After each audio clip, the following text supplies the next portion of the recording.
Welcome to another edition of Rolling Out a Seat at the Table. Sitting in for Munson Steed, I am your host tonight, Tigner Rand.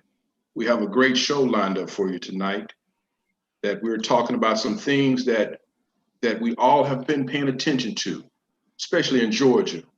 We've had record-breaking turnout going to the vote to go vote over the first week. People in Georgia have become engaged.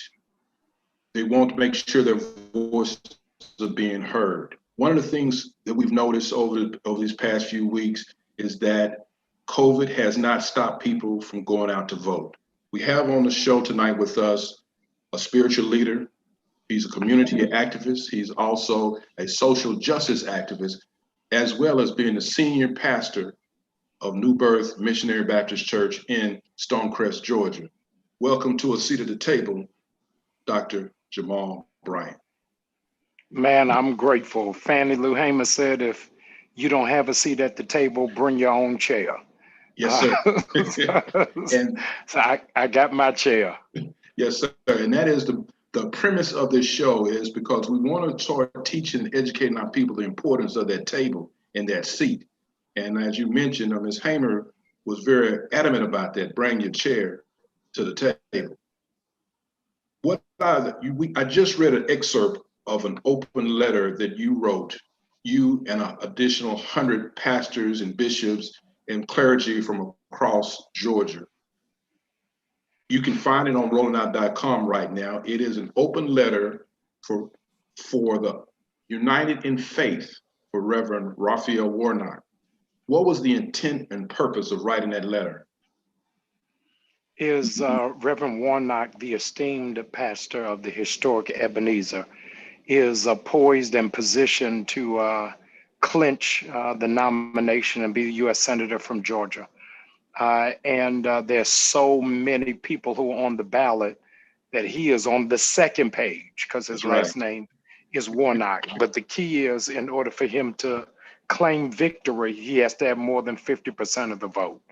And with some 18 people running, it divides the numbers. And so we were asking those who really want to see progress to make the sacrifice to relinquish their name from the ballot so that Reverend Warnock would triumphantly make it in. Okay. Based upon that letter, you drafted that letter late last week. We published it on our website. Thank you. Have you seen the needle move any based upon that letter from your constituents, your friends, and other clergy members? Is it making a move in our community the way it should? Well, the good news is he is soaring in the polls as a political outsider, having never been elected to office and being now in the second highest position in the land after president is senator. Former Senator Lloyd Benson from Texas once said, every senator dreams of being president. And so I think Reverend Warnock's dream is to make the president responsible for poor and oppressed people. Yes. And he is really amplifying his prophetic witness from behind the pulpit to now to Capitol Hill. Exactly. What do you say to those individuals and voters out there that say, well, Reverend Warnock has no political experience? What do you say to help to negate that thought and theory in their mind, or to make him a great leader to take this seat in Washington, D.C.? I would say in this instance, ignorance is bliss. Is that he, in the words of that Georgia stalwart and pillar, Hosea Williams, he's unbought and unbossed. And you need somebody who can fight the way that Donald Trump fights, in an unconventional method, but this time for the sake of good, for those who are marginalized and ostracized. And so I think he comes with clean hands and a pure heart, and his only allegiance, therefore, is to the good people of Georgia.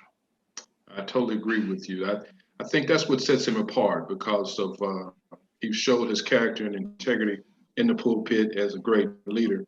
But now he's able to go and put on a different cloth to go sit in Washington, to be able to hopefully make some changes in this state of Georgia?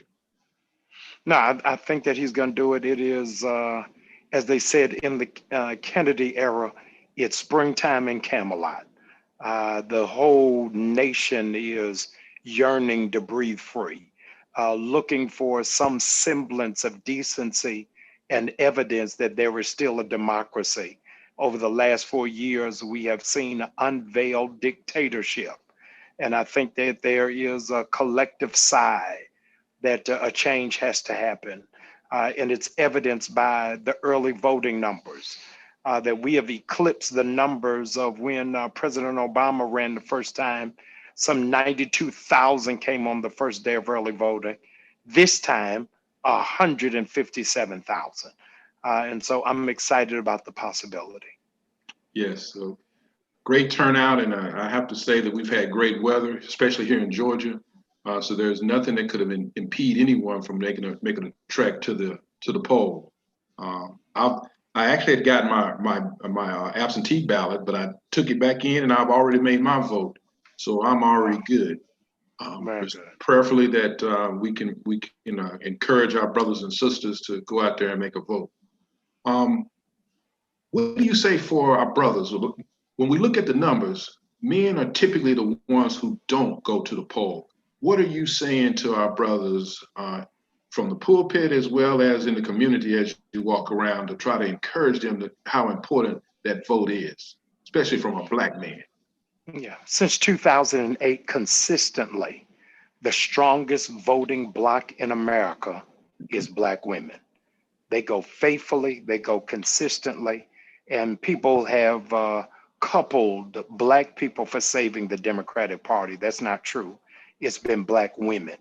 Black women single-handedly put Barack Obama in office. And I think it was Benjamin Mays, former president of Morehouse, who said those who can't lead need to learn how to follow. And so what I'm telling our brothers to do, follow the sisters, your wife, your mother, your girlfriend, your daughter in some instances, because brothers, we're losing it. When you see the number of men who said that they are either undecided or supporting Trump, it is absolutely shivering to know that 50 Cent hails from Queens, New York, and is a byproduct of the abject poverty that exists there. But because of his tax bracket, he'll look for his 1% and forget about the 99. Exactly. Joining us is my co-host Kevin Hooks. Kevin Hooks is part of the team. Introduce yourself, Kevin. Tell them a little bit about yourself so we can get everybody up to speed. Dr. Jamal Bryant, it's a pleasure having you on the show, brother. It's an honor to be here. I am the Chief Community Officer at Acorns, a fintech company, and we help people, save and invest using small amounts. We really target sort of the same consumers. And in a past life, you and I and a friend of mine named Nico Perkins used to share dressing things together. So it's a pleasure seeing you again. Yes, brother. sir. Good to see you on this life. Yes, sir. That's great. So, and I actually voted today, Tigner. So, I'm proud of them. That's two Black men who've already voted. I know Munson has voted too. I'm 3. I went to State Farm Arena last week. Outstanding. So we got to make sure I'm voting as a Georgian. Absolutely. So we have to continue to encourage. I mean, it's one thing I've been telling people. It's one thing to register, to get new registrations of people to register to vote. But think of the millions of people, because when you look at the numbers by state, where how Clinton did not win based upon small numbers in most states because only a couple of thousand people didn't vote. That made a difference. Georgia was one of those states that I would forget the number. I want to say it was a very low margin. If 3,000 or 4,000 more people would have voted, Georgia would at least won the state of Georgia with Clinton. So it's imperative that we start educating and telling our people to go out and vote, especially I have been saying to young adults, millennials across the country, that the fact of the matter is, to your point, Donald Trump did not get elected for all the people that voted for him. He got elected by all the people that didn't vote at all. And so apathy was the winner in 2016. So we've got to become engaged and involved. And the trumpet I have been blowing is that we have dealt with so much crisis in COVID-19 that we have not had a Selah moment to breathe, pause, and reflect. But to know in COVID that we lost Rem Lowry, lost C.T. Vivian, lost John Lewis.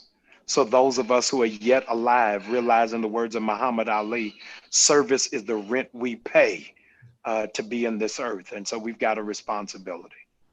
Yes, sir. Kevin? Yeah, so like I said, I really appreciate this opportunity. And one of the things that continues to, I continue to be confronted by is this idea that we have got probably the largest registration that we've had in generations. The challenge is getting people to go past the hurdles that have been put in our place to actually have them pull that lever.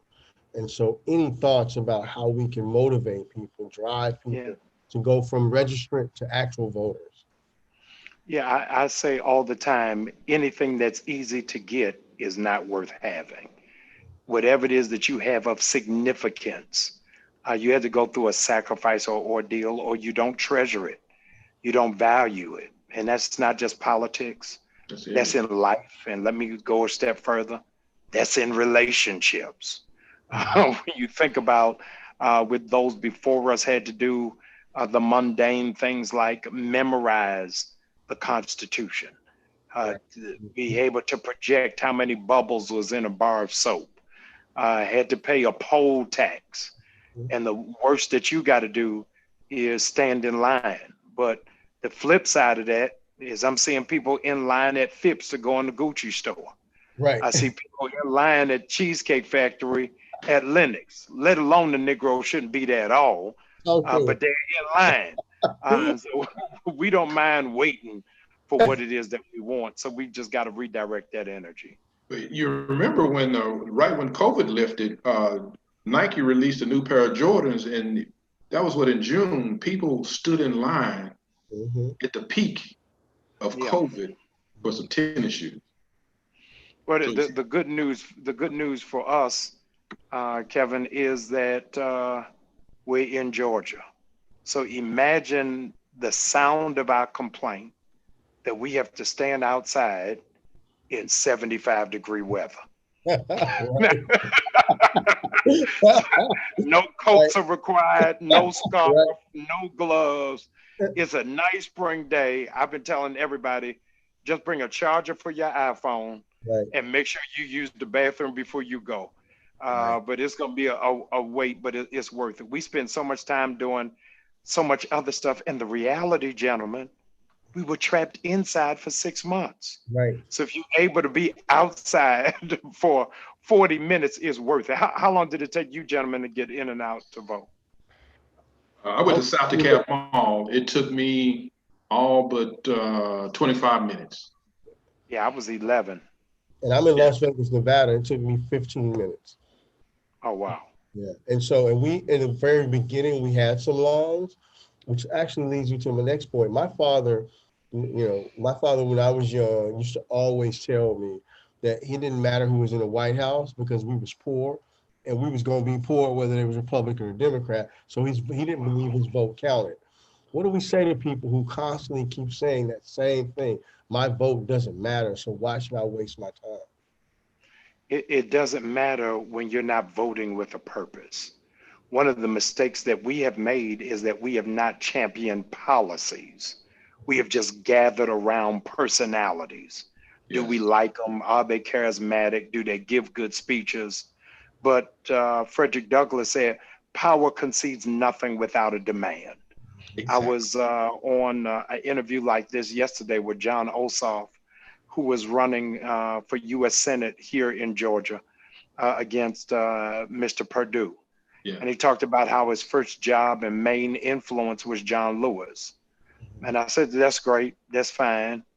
But I need you, if you're going to Senate, to not just take John Lewis, but the spirit of Maynard Jackson. And the spirit of Maynard Jackson suggests nothing will be built unless Black people are at the table. There's got to be a certain level of equitable dollars that there shows skin in the game, and not just at entry level janitorial positions, but give us access to the elevator to make upward advancement. The evangelicals are clear, not about the personality, but on the policy. They say that Donald Trump is rude, that he's undiplomatic, that he's crass, he's abrasive, he's offensive, but for them, he's against same-sex marriage and he's against abortion. They don't care about anything else. That's the right. reality is we don't have an agenda. And where Ice Cube got caught with a stray bullet is that he was trying to push an agenda to people who are looking for personality. And so he was very clear. I don't care who I get the deal from, whether it's from Joe Biden or from Donald Trump, who has a black plan. Right. And the Democrats wouldn't sit with him. And I think that's what was misunderstood and lost to so many who wanted to cancel him in the culture, is that he was not pledging allegiance to Republicans or to Donald Trump, but was really renewing his covenant to the black community. Very well said, and that is very true. And I tried to explain it to people also. From our past president Obama, people complained about President Obama, but the one thing that we can all say that we as people collectively, we didn't ask for anything. We had no agenda. Let me go a step further. Yes. And he didn't promise us anything. Yes. Yeah, I mean, he remixed Jesse Jackson's Keep Hope Alive. Yes. And so we went on that whole hope thing of the appearance of progress. Yes, exactly. Without the substance of it. And so there was no great hiccup of new black millionaires that were created. Exactly. HBCUs were not further fortified. Home ownership did not go up. He made strides in many ways, but we can't measure it against anything when there is no standard. There's got to be an ask, a demand, and a request so that we know what we're negotiating. Yes, sir. That's absolutely correct. I want to play a video that the Civil Rights Museum curated called Imagine. And it's all about the vote. Very good video that I think that it speaks to everything that we've been talking about so far. So let's hold tight and we'll get it queued up right quick.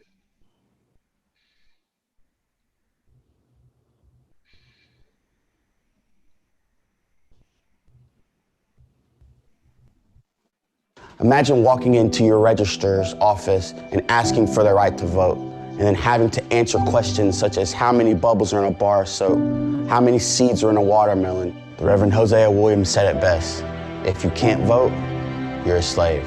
We lost one of the greatest freedom fighters for voting rights in the U.S. Congressman John Lewis. The best way that we can honor John Lewis is to exercise our right to vote. Many more before him gave the ultimate sacrifice.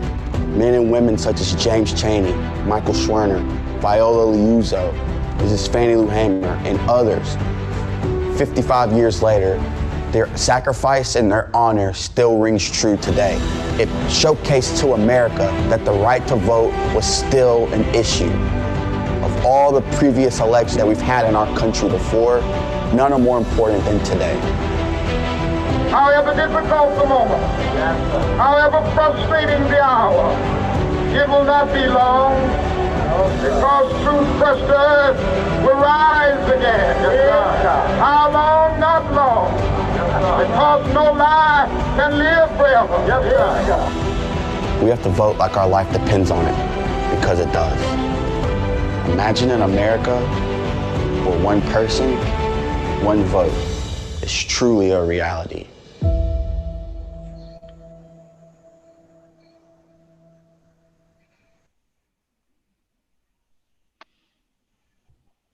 Powerful. Yes. Yes, it's inspiring and sobering at the same time. It is. To see how far we've come and how far we have to go. So we're not counting bubbles in a soap or seeds in a watermelon, but we are having mailboxes missing. We are seeing polling station closed. news. We are seeing mail sorting machines taken back to headquarters with no explanation. We're hearing for the very first time from a sitting president that your absentee ballot is not safe and can be compromised. So this is Charles Dickens, the best of times and the worst of times. The tales of two cities. That's right. It honestly reminds me of Fannie Lou, like, getting arrested for riding the wrong color bus to go and vote. Like things like that we thought were, lost, in history are Right. being confronted with exactly today in very same manner. People putting up fake boxes to drop your ballots off in. And, Right. those are going to be destroyed or come up missing. We lost the last election in Michigan by 15,000 votes, and that would have changed the outcome of the election. 7% of African-American votes were disenfranchised in the last election. That would have changed the outcome of the election. So all of this stuff, we thought we were past that. We're not. It seems like the more things change, the more they stay the same. Oh, yeah. Yeah. Yes, they do. I want to shift a little bit, Dr. Bryant. COVID has impacted us a lot, and I know it has impacted the church. What are some of the things that you've been doing or telling your congregation how to cope and deal with this COVID in such a horrific time, unprecedented time? Yeah, I think that this setback is a setup to stand up. This is going to be the greatest season for innovators, to think outside of the box, to do things in an unconventional way, to really catch up with the innovative times of technology. So can you imagine that we're now figuring out how to work from home, that we are forced to do time management, where people don't even realize that what COVID has done from an upside, it has put us in a place that you gotta have quality time with your kids. John Thompson, late coach of Georgetown, said, don't confuse activity with achievement, because a lot of people who are doing a lot of stuff aren't really accomplishing very much. And I think that that's the hour that we're in, that you're minding the reality that Neiman Marcus announced yesterday that they're closing all of their stores, going virtual. So that means minority online stores now get to compete with Neiman Marcus. With AMC theaters getting ready to close, independent films are now going to have access where they couldn't get in before. Churches are growing exponentially because church people no longer have to worry about, do I have something to wear? Am I going to be self-conscious because I got piercings and tattoos and different dyed hair? All of that is lost. And we're finding the heartbeat of what matters. You have to create social distancing.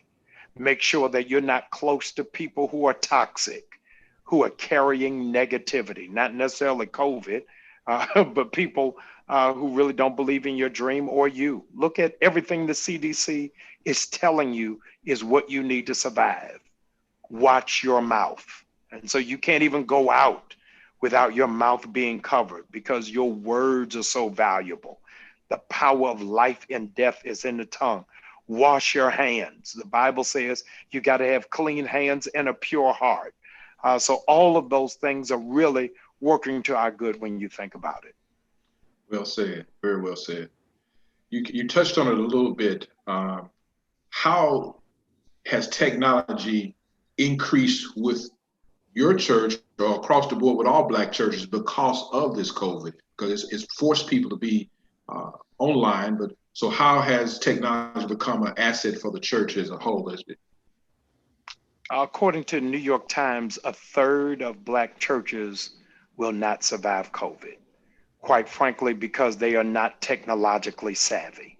So churches like mine are doing well because we have access to technology and cameras and things on that nature. But when you realize that the average church in America has under 50 members, so they don't have PushPay and Givelify. You still got saints mailing stuff to the church. The mailbox is gone. Right. Uh-oh, there is no mail sorting. So in the words of Ronald Reagan, it's trickle-down economics. So it's impacting in every way. And so the church now has got to reimagine its space and its function, because just singing and preaching and turn to your neighbor is insufficient. What are you doing to really galvanize and to equip your local community? Speaking of that, you have equipped your community throughout this entire COVID. You did two phenomenal things. You started COVID testing. Yes. And you created a community food bank. Tell Yes. us a little bit about both of them and how well they have been sustaining up to this date. I am embarrassed at our success. I don't even know how to celebrate that I have to feed 8,000 people a week. Tomorrow at our church, 8,000 people will be the recipient of groceries. So are we doing a good job of doing it? Yes. I just hate that we have to do it. And it speaks to the food insecurity in our community, speaks to the food deserts. And one of the things that we did is I wanted to be a model. So we have started a garden in our church where we're doing everything from okra to turnip greens, everything that's necessary for a Negro family reunion. We got it. Minus ham hocks. We got it all. And so I'm grateful that we're able to do the work. I just shudder the fact that the work is necessary. You know, are you still doing testing? We do testing, but it has fallen off, the attendance of it. We were averaging 2,000 at every time, but the longer it gets, Black people think they got a superhuman gene that makes them invincible to it, because it really hadn't hit home. Today, the World Health Organization postures that by February, 500,000 people will die of COVID. And so we're really going to have to ramp up our protective measures and to really underscore why it's necessary that we follow the protocol and guidelines. And I want to touch on that. The WHO, when they announced that, the other thing they added to that was, if we are diligent about wearing masks, we can reduce that number by 100,000 people. And 100,000 people is so many people. And couple that with the fact that Americans have lost savings at a rate never before seen. So we've exhausted all of our savings. So my question is, how do we recommit people to the importance of savings? How do we help people generate a new source of income and innovate throughout, post-crisis? Because one thing I know about Black people is when times are hard, it's just when we're at our brightest. It's when we innovate the most. And if we can send that message and remind people of that's who we are, I think coming out of the pandemic, we're positioned to be great. Ladies and gentlemen who are listening, please know that was not a question. That was Kevin making a statement. I got nothing to add to that. I mean, it's so necessary when the reality is 24 million people are unemployed. 11 million of them make less than $29,000 a year. That 11 million, Kevin, pay more in taxes than the president. Sad but true. As a pastor, I'm going to echo your sentiments backwards to say to Black people, GoFundMe is not life insurance. The average Black person does not have $4,000 in savings. And what they don't realize, and Kevin, I'm preaching to the choir, to the tenor section, the bank don't even recognize you if all you do is checking. Right. Because you ain't even there long enough for them to do nothing with it. You're accumulating no interest, and a river runs through it. So you got to do some reevaluation. You're doing all this online shopping, and you got nowhere to wear these clothes to. Right. You got to do something different. Absolutely. Imagine us 10 years ago being on a broadcast like this in a hoodie, in a t-shirt. We was always custom knotted. Oh, yeah. Times have changed. And so the idea of spending Brother, $5,000 on a custom, you can't give me a suit right now. right, right, You can't give me a suit. I don't want one. right, No, sir. There's no need for it. right. I mean, No. why at this point? Not at I've all. been on today alone on a global international news channel. I've been on a national channel. We're doing our program, all like this. This is what accepted. So the cost of entry is different now. And Yes. that's really something that we should talk about, is a cost of entry into this opportunity zones that are all over because we've convinced everybody that this is a new world order. Yes. Yes, it is. Dr. Bryant, we want to thank you very much for taking the time. I'm grateful. For being a leader in our community, being a son of God, to bring the word unadulterated. And thank you for allowing God to speak to you to write the open letter. You and the other 100 men and women of the cloth. There's a letter that was drafted and written in coalition with 100 pastors, bishops, and men and women of the cloth throughout the state of Georgia, which is currently online at rollingout.com. An open letter, united in faith, for Reverend Raphael Warnock. In closing, before you close out, if you can just give all your social media handles and how people can reach out to you. And after that, if you can close us in a short prayer and for our benediction. Yes. So please follow me on all social media platforms, Jamal H. Bryant. It has a blue check. If it doesn't have a blue check, it's not me. Follow me on Twitter, on Instagram, Snapchat, and Facebook. My mother taught me a prayer before I left for Morehouse College, and I've been praying it from that day to this. I want to give it to all of you. It's very easy. It doesn't matter what your denomination or affiliation is. I want to teach it to you very quickly. Lord, your will, nothing more, nothing less, and nothing else. That's it. Lord, your will, nothing more, nothing less, nothing else. Amen. Everybody, I want you to type that on your screen. Lord, your will, nothing more, nothing less, and nothing else. Thank you so much. Thank you very much for your time. Thank you, Tim. All right, you make it a great evening. You too. Thank you, gentlemen. Stay safe. Yes, sir. Kevin? Man, I'm gonna have to go and partner with that brother, man. Yes. We're gonna have to 8,000 people feeding them. Dude, Yes, he did a phenomenal job, man. He did a phenomenal job, and it was very well orchestrated. And it was no kibbles and bits either, and they were giving away nice products. One thing I can say in Georgia, a lot of churches have stepped up to the plate. They have done all the community engagement. My church, Antioch AME, they also do the same thing at least 3 times a week, and they've been averaging about small church, but they average about 300 to 400 boxes a week, just giving it to families. You know, 2/3 of Black children go to bed hungry every night. Exactly. 2 out of 3.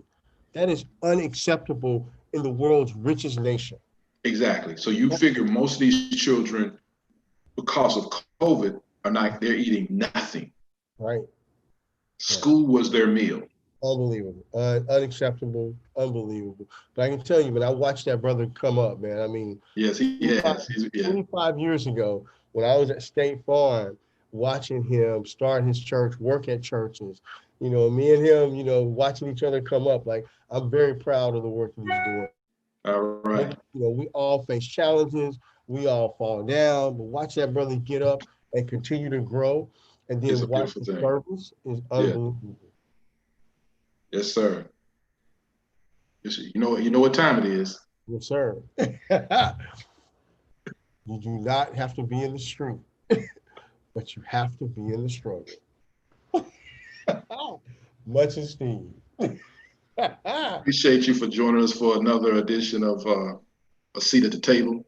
You make it a great day, an awesome weekend. Until next week, be safe. Be safe. Thank you, guys.